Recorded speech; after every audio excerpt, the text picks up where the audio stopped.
young and old Londoners alike being given the chance to meet a space celebrity this evening here at Imperial College London's It Is Rocket Festival. I'm joined by the first British astronaut, Dr. Helen Sharman. Lovely to have you with us, and you've got the fans crowding around you already this evening. How significant is it for you to be here tonight and to meet young people wanting to follow in your footsteps? I think it's just a really, really great opportunity for people to find out about what's going on in space. You know, human spaceflight always captures people's imaginations, but actually to then move on from that and find out all the other things that we need to do for not just human spaceflight, but to explore the solar system and do so many more things as well with this science and engineering. You know what really, really makes me feel so happy is when people not only say that they're inspired to learn about space and science, but when teachers come up to me and say that they've become a teacher because when I flew into space, they were inspired to study science all those years ago.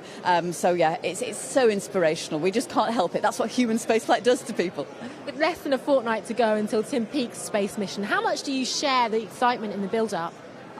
This is something that I have been waiting for many, many years. And finally, we've got some UK government funding for an astronaut, and it's just going to be fantastic. I mean, Tim's a great guy. He's going to make a brilliant astronaut for us. And I think it's lovely that the whole country is really getting behind him. I mean, there's so many different levels. This is about national pride. This is about taking part in an international collaborative space mission where we're pushing forward human boundaries, scientific boundaries, and it's all very exciting for the future.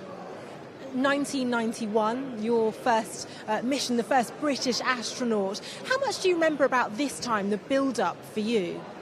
The build-up is really all part of the training in a funny way. So the Russians have got a very good training program. They've done it a few times before. So although it's special for you if it's still your first time, you've taken part in others because you've seen the person before you, the mission before you go, and you sort of go to the launch site. So for instance, at the launch site in Kazakhstan, where Tim is now, we have 2 weeks of quarantine, final preparations, reminding ourselves of some of those procedures, spinning on a chair to try and sort of create a stamina against being space sick, to try and make people feel motion sick on Earth, and it helps you in space later on. And just those final preparations, yeah. But it starts to become very real, especially when you see your own rocket and you get to sit in your own spacecraft, not just a simulator. Now, this really is something that you know is going to go into space with you, and you're going to be driving this thing. And that's really, I think, when it really sinks home that, soon it's you that's going to be in space.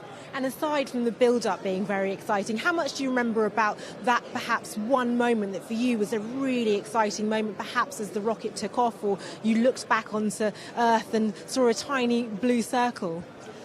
I think the best bit for me of the whole space flight was the time when we actually docked onto the space station Mir. We had a problem during the docking, so we had to do a manual docking rather than have an automatic docking. And so we very much had to operate just together, just the three of us inside our tiny Soyuz spacecraft. When we got to the Mir space station, and we were safe, and we opened that hatch and just floated inside, gave a great big hug to the two people who had been up there for 6 months. And that feeling of freedom, because we could float freely, of being safe and together, is something that will just last with me forever.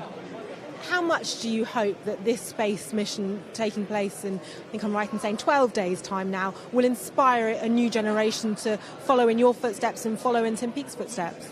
Oh, this is something that will happen undoubtedly, and I'm just really, really glad for it. People won't just want to be astronauts, although, I mean, hopefully some people are inspired to at least aspire to aim for that kind of thing. But it will turn people on to do all sorts of different things, for us to engage in the science, not just of space flight, but for us to engage, public to engage in science. It's part of our democracy, and if we don't start to understand some of the basics, we can't properly engage in those public debates that really are so important in shaping the politics and the future of the generations. Dr. Helen Sharman, thank you very much for joining us this evening. I've got to just quickly relay a very funny thing that just happened. A spacesuit, which has in fact actually been to space, behind us, and young people being given the chance to try it on, a young boy trying it on, and Dr. Helen Sharman giving him advice about how to properly wear it, something that you won't see every day in the capital. Back to you in the studio.